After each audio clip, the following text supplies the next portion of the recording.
What's going on, Team Takeover? Wayne Shotta here with my boy Sean Sinha, yeah. aka Keyshawn Bonson. Yeah, this has been long overdue, actually. We had so many technical difficulties trying to do this, but we're staying strong, man. We're staying strong for this one. So hopefully everything goes through. But what's surprising to me, and I'm going to talk about, I didn't get to see the preliminary fights. I've just been too busy this whole weekend. I know Sean's been doing a lot of gigs. Hopefully, at the end of the vlog, if you want to go ahead and plug whatever shows are coming up, I actually want you to, because the more support Sean gets, the better, you know? The first fight that I saw was Valentin Overeem versus Chad Griggs. Really surprising to me how it ended. Griggs the whole time was speaking about how Overeem, when he gets pressure put on him, he starts to panic, and when he panics, he pretty much loses the fight. This ended in 2 minutes and 8 seconds of the first round. I mean, Overeem tapped to strikes on the mat. What are your thoughts? He has always had a problem with his heart. He's always had a problem with his conditioning. He's a physical specimen and he's a beast, but at the same time, he's gotten older. And guys like that, when they get older, they don't tend to get better. Being that he's he's getting up there in age, and he really, the one thing good about him is he got his brother into MMA. And at this point, Valentin, he's a win-lose fighter. He'll win some, he lose some. He's never been consistent. And another thing is Chad Griggs is a fucking beast. A lot of people underestimated the guy. And he threw Overeem like a sack, and then that's what broke Overeem. I talked to Chad Griggs on the Facebook, and I was like, what did it, Gravedigger? What put the guy away? And he's like, man, it was the throw. I dislocated his fucking elbow. I got on him. I started throwing ham at his face. He couldn't take it, and he broke. And that's what happened. Overeem's a physical beast. I wouldn't want to run into the guy. But when you're in there with other pro fighters who have a lot more heart and a lot more will to win, because, I mean, look at Chad Griggs' past fights. You know that guy is not going to give up. I've seen him get, Lashley was hitting him hard. I've seen guys just, bring it to him. He doesn't give up. He's got a chin on him, and he'll keep coming forward. Overeem, at the first sign of danger, he tends to fold, and, that's kind of what happened here. It was fun while it lasted, but Chad Griggs is a superstar in the making, man. Another win over a guy, and he's getting a little roll going, and he's a likable guy, and he's getting some fan base. We'll see what Strikeforce does with him. Yeah, I always count him out, and he keeps on showing me up. So I mean, as far as I'm concerned, Griggs belongs up there with any heavyweight. He was supposed to be a bum and a jobber for Lashley, and he turned out to be different. So I'm happy for him. It's a true Rocky story. For a bum, he's finished every damn fight he's won. Yeah. I mean, he puts guys out. Yeah. For a guy who's supposed to lose, he doesn't really fit the motto. So we'll see. I mean, Strikeforce has a heavyweight. They got a lot of things they could do with him. He doesn't make a lot of money. He doesn't cost them a lot. He's not really in a position where, maybe, he's going to be a problem. So really, he can accept pretty much any match they throw at him. Yeah. I'll see, I want to see what they do with him. And Valentin Overeem, I mean, it's not like he's, a guy you want to get rid of. He's still, fun, entertaining to watch. He always has the virtue of being the champion's brother. People will watch him just because the Alistair Overeem factor, and because they kind of because of that whole family lineage. Valentin is entertaining and he's fun to watch, no doubt. So given that, I think that Strikeforce keeps him around. He did win a tournament fight. Maybe they'll give him another matchup. Griggs, maybe I saw that UFC brought on Aaron Rosa. They might be looking to reach out to other Strikeforce guys whose contracts are up. Maybe we'll see what's up with Griggs' contract. Maybe he goes to the UFC after this. Yeah. So, you pretty much summed it up. Or another up-and-coming guy. Yeah. You pretty much summed it up. Second fight, Daniel Cormier versus Jeff Monson. I had Monson winning this, but Cormier pretty much, he didn't even rely on his bread and butter, which I believe is wrestling. He outstruck, as far as power shots, I got all this information from lowkick.com. Shout out to Ryan Ventura. But Cormier wins by decision on Monson. Your thoughts? Yeah, I don't know why anyone thought Monson would win. He's 40 years old, and he's a ground expert. And Daniel Cormier is an Olympic wrestler. I don't see how a 40-year-old Monson who was going to ever take him down. And another thing is Cormier, he trains with the same guys as Cain Velasquez. Yeah. He spars with Cain Velasquez. He spars with all those guys at AKA. If you take a guy who's really good at something, who's an athlete like Daniel Cormier, and who is one of the greatest wrestlers in the world, and you apply that to, all those years of wrestling, and then you take another thing and you just hammer him with that, he'll pick it up. Because obviously he's got the mind to pick things up. And things like kickboxing, you can learn those things, and it's repetition. An athlete like Daniel Cormier, he's got, he's in his early 30s. I think he can have a few successful years in MMA, but he's got to really get at it right now. And Monson was his first, win over, Monson was, a UFC title contender a couple of years ago. So, all things considered with Jeff Monson, he's a tough test, but he's older, and his bread and butter is grappling. But I don't see many guys who are going to, out-grapple Daniel Cormier. Matter of fact, if you saw in that fight, Cormier was throwing Monson around. And anytime Monson got there was a couple times where he had some beautiful leg trips and just upper body Greco throws where he just chucked him. So Daniel Cormier is a very strong guy with a bright future.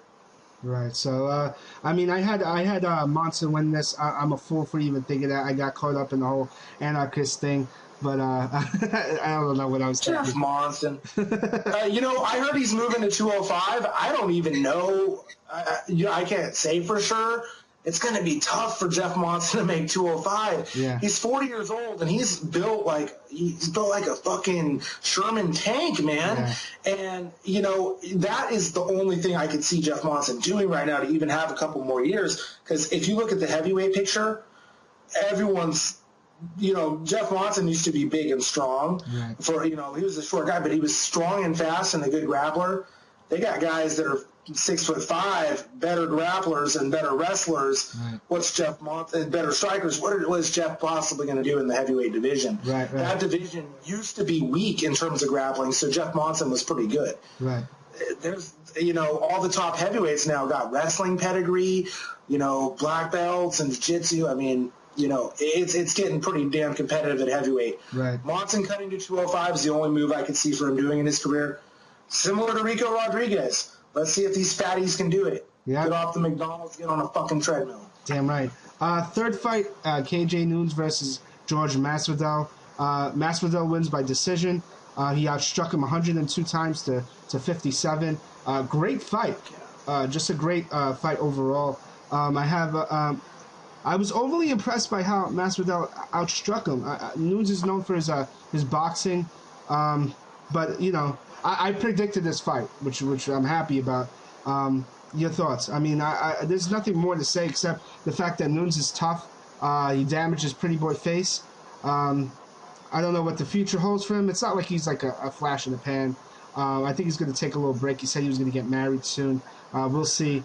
But your thoughts? I think KJ Noons, just for shits, should sign a UFC contract even though he's lost and fight Nate Diaz. I think there's a fucking huge rivalry in that family, right. And I don't know if it still exists, but I would just love to see that. It had nothing to do with rankings or where these guys stand. I would just love to see that. Yeah. So, that's one of those interesting things. I actually think that would be a good fight, too, Nunes versus Nate Diaz.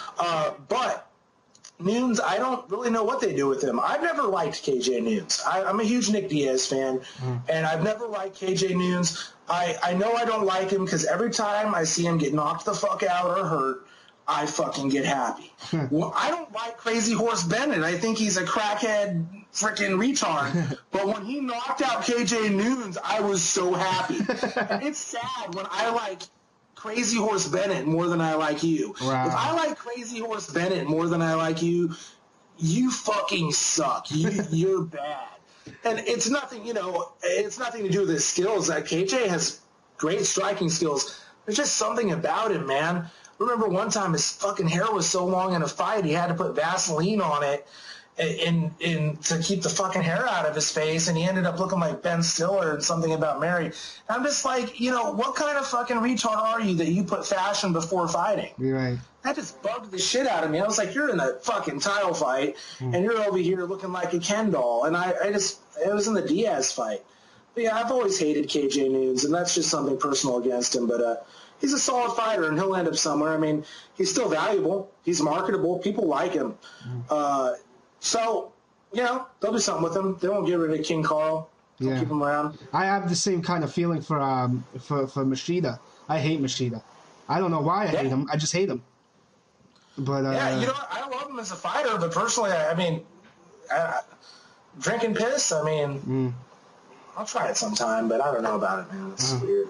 Yeah.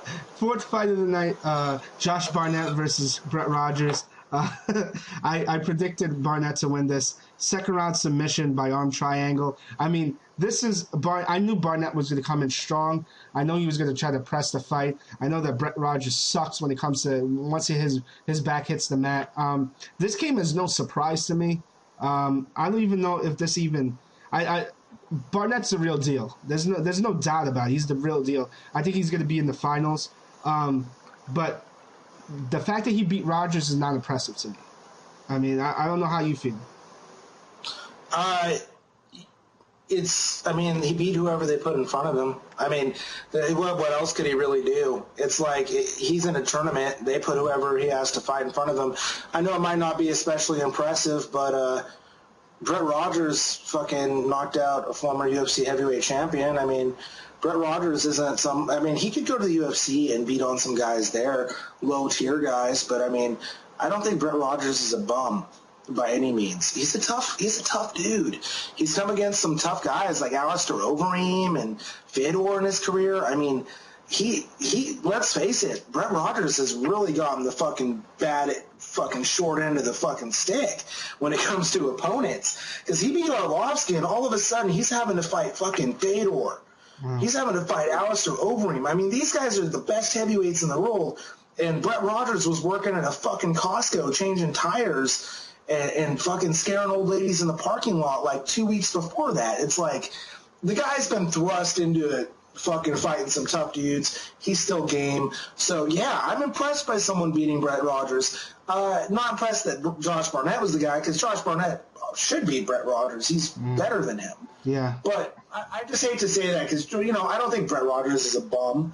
I think Brett Rogers is a tough dude who, unfortunately, just comes against the elite. I mean, look at this. I mean, Fedor Emelianenko, elite.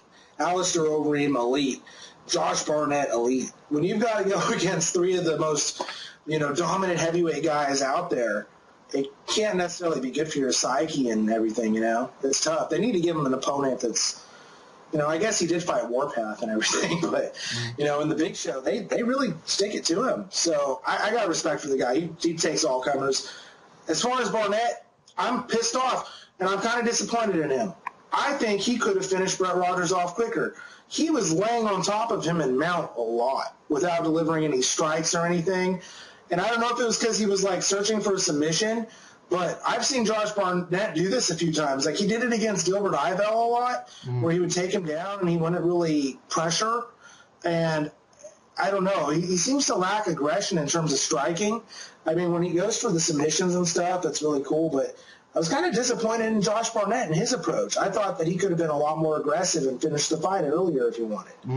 But he won. All credit to him. And I can't wait for the fight against Sergey Haratonov. Yeah. I mean, don't get me wrong. Now, the thing is, for me to go behind a computer and say, oh, he's a bum, this and that. Mind you, it's definitely tough. What he does is tough. The thing is, I feel like he didn't evolve. He didn't learn his lesson. He didn't do any. Did he do any mat training? I mean, once Barnett had him on top, he looked like he was just he was clueless. I don't know. I don't know. I remember against Fedor, he got out of a lot of tricky situations with him. But Josh Barnett on top of you is a different animal. Josh Barnett is a pro wrestler, man. He's got pro wrestling, and I'm not joking about that. Those big fucking Japanese pro wrestler dudes have strength. Their core strength is amazing. I think about a lot of those like guys that did pro wrestling over in Japan, like fucking like Masahiro Chono and Scott Norton and Big Dan Vader, and fuck Antonio Inoki. And you just look at those guys; they're so fucking strong. And like think of Sakuraba, man. All those guys were pro wrestlers, but it's the core and the strength and the foundation that it gets on top of Josh Barnett's catch wrestling and everything. The guy's just insane. But I'm making a strong case right now. I think Japanese pro wrestling is going to be the new jiu-jitsu when it comes to fucking MMA, man. Japanese pro wrestlers are going to come over and start dominating. But only in the heavyweight division. I would love that. I would actually love that. You know, being the pro wrestling mark I would absolutely love that. But, all right, last fight of the night, Alistair Overeem versus Fabricio Werdum. I'm going to say it. I was entertained. I didn't think it was that bad of a fight. Entertained like Three Stooges entertained? I mean, well, yeah, a little bit. I mean, we knew Werdum would be crazy if he was going to stand up with Overeem. We knew that. Yeah, but there was a few times where Werdum was tagging Overeem. And that's a great point. I mean, I'm looking at Compy stats. 69 out of Werdum outstruck Overeem.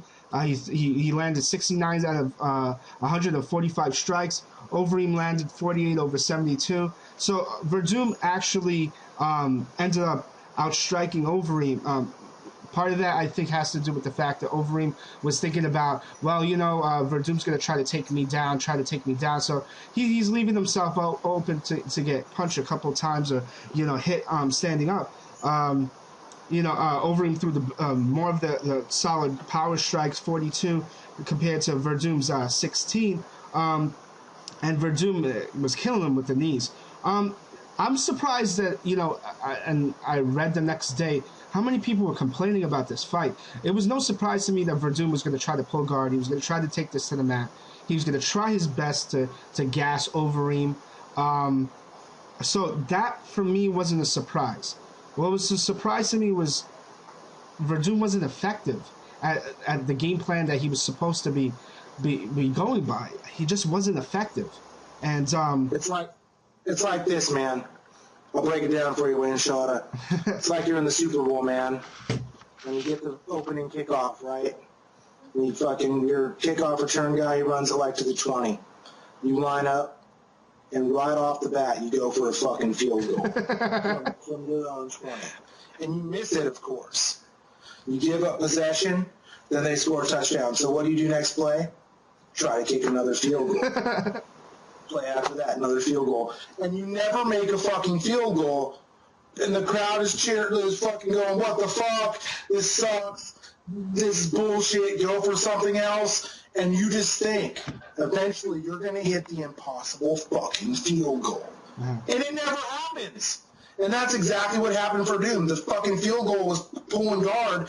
And I have a problem with this. When he did pull guard, he sat in a fucking closed guard and just did the chili dog. He didn't do shit. It was like he finally pulled guard on Overeem eventually, and Overeem was able to just put his head in his chest and just sleep for a while.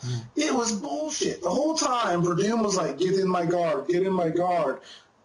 Gets to his guard, and he's doing 92 Hoist Gracie fucking time wasting shit. Yeah. It's not unlimited time limits anymore, and Werdum gassed out. By the second round, he was looking gassed.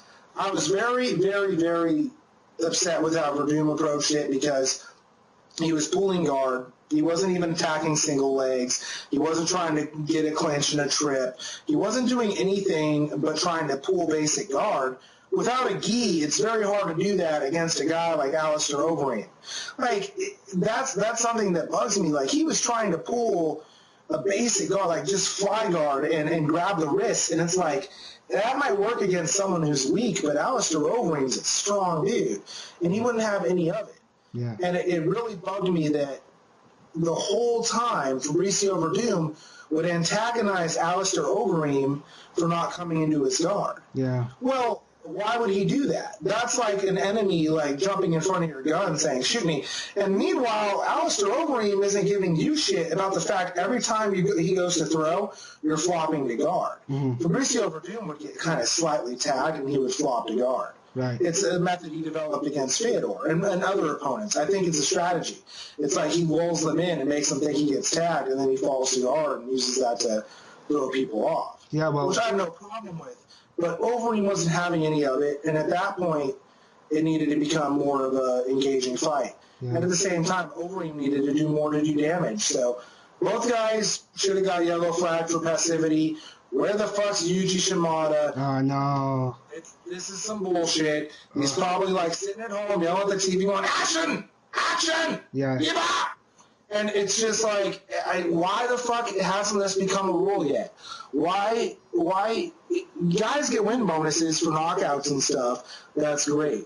But guys also don't get docked for shitty fights. Right. And they need to be. I think it should be a rule. As long as the fighters know, hey, if you're passive in there and you pull some bullshit, and I think it should be also one of those things, if the fans boo for like more than 20% of the fight, you should get 20% of your pay docked. I mean, you should really, if you should look at it how if the fans hated the fight that they came and paid to see, that should really play on how you get paid. Yeah. Like, because at the end of the day, you're an entertainer.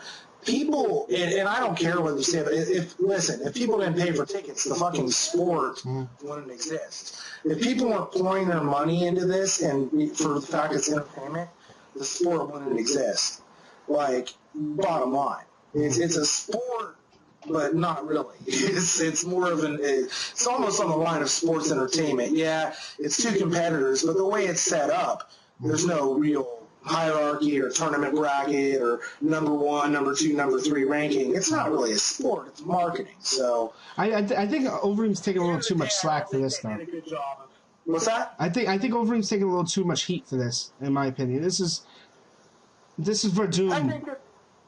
I think Werdum was, majority of his fault. I remember watching and going, well, this is Verdum's pussing out, basically. Yeah. And something that sucks is, Strikeforce looks bad because of this. Like, it was the first time Strikeforce had a shitty heavyweight fight that Dana White didn't go on Twitter and was, like, doing some smiley face bullshit or something, I kind of noticed that. No Dana White bullshit after that Strikeforce, which is incidental because it was like the worst Strikeforce main event ever. Right. Like, in terms of entertainment. I don't know if you were entertained by the fight. I wasn't at all. Look, you got a world-class Brazilian Jiu-Jitsu guy and you got a world-class striker, and nothing was close to submission, nothing was close to knockout. Right. That to me is shit. Like, we didn't have any close knockouts or submissions in a fight between. Maybe I'm easily entertained, but I mean, I don't know, man. I thought it wasn't a bad show, in my opinion. I've seen worse. Oh no. The event was pretty good, actually. In general, the whole Strikeforce show was pretty good. Yeah. The prelims were the main event just sucked, and that happens. Yeah. Matchups sometimes happen where they just aren't as entertaining. I mean, it wasn't like Gabriel Gonzaga and Kevin Jordan bad. That was like the worst fight I've ever seen in my life, or Tim Sylvia versus. Andre Arlovsky when it went 5 rounds. That was horrible. Yeah. So I've seen some terrible fights, but it just did not, because my expectations were so high. Right. I was seriously going into this fight thinking there was going to be a knockout or submission, and it just didn't live up to my expectations. It was like if you went and paid to see Mike Tyson knock someone out, and for 12 rounds he just jabbed. Right. So.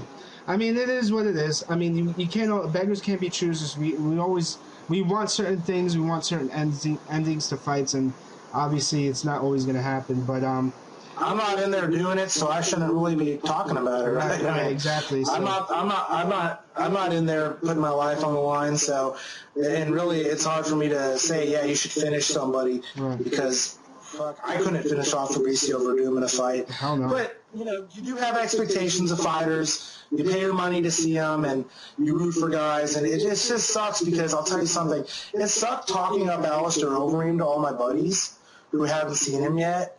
and then them watching and going, what the fuck did you talk this guy up for? He sucks. Right. It's like, yeah, he didn't really get to show how good he was in that fight. Right. It kind of sucked. But either way, that's the whole Strikeforce thing. I want to thank you for coming on. I don't want to make this too long, and I'm sure hopefully the glitches and everything, because I know it's going to be a little glitchy, this vlog, but we're going to work on it. Do you have anything you want to plug? Yeah, and for the glitches, just say that you edited that way. That seems to be the new thing, man. Yeah. Yeah, I fucking edited those glitches in, doing it gritty style. I will be in Chico, California this Friday night at the Blue Room Theater. Beautiful Chico, California. It's going to be hot as hell. 7:30. I think tickets are like $10 or $15. But if you see me and like you're like, hey Sean, get me a ticket, I might hook you up. So if you smoke me out before, I'll probably definitely hook you up. That's awesome, man. Listen, what the fuck does that mean? Probably, definitely. That's kind of that's something I might be able to renege on. Yeah, but either way, guys, check out TeamTakeover.tv, the new website. You know, shout out to. Is it .tv or .tk? What is it? I think it's TV.tv. If TV doesn't work, .tk. Yeah, damn right. So either way, this has been an honor, man, and hopefully we'll do this again. Yeah, it's been an honor talking to you, and you know, I'm glad we got to do this. I think the next time we do a show, we should definitely do it the next time Tank Abbott fights. Which is, whoa. And that came out of nowhere, man. I leave that. Well, I've been thinking, you know, I don't know if you guys agree, maybe we should start a fundraiser, and I think, you know, if we got like 10K together, we could probably get Tank to fight somebody. Why do I think why do I think we're overpaying? Pro wrestling, though. Let's do Tank pro wrestling. Because Tank used to pro wrestle. Right, He used to hang out with 3 Count. Right. Evan Courageous and Jamie Noble and all those little goofy bastards. Yeah, like. Right. Yeah, he used to. Yeah. So Tank Abbott knows how to pro wrestle. Bill Goldberg fucked him up, though. So. Yeah. Don't ever fuck with Bill Goldberg. Exactly. Man. And if you don't believe that, ask Bret Hart, man. You ruined Bret Hart. Oh. Fucking mule kick, the greatest pro wrestler of all time. That's so bullshit. You got the biggest goofy retard of all time ending one of the greatest wrestlers of all time's career with a mule kick. Horrible, you know, man. Bret Hart had a seizure or something because of that. What a fuck. There's nothing more to say. Guys, thanks for watching. Subscribe. I'm going to have Sean's vlog link on YouTube below me. Thanks for watching. MixedMarshmallow.com. Exactly. Fried Kool-Aid, motherfuckers. MixedMarshmallow.com. Fried Kool-Aid. I got the recipe on there. Fucking, it's delicious. MixedMarshmallow.com. There it is, man. I'll talk to you guys later. Peace.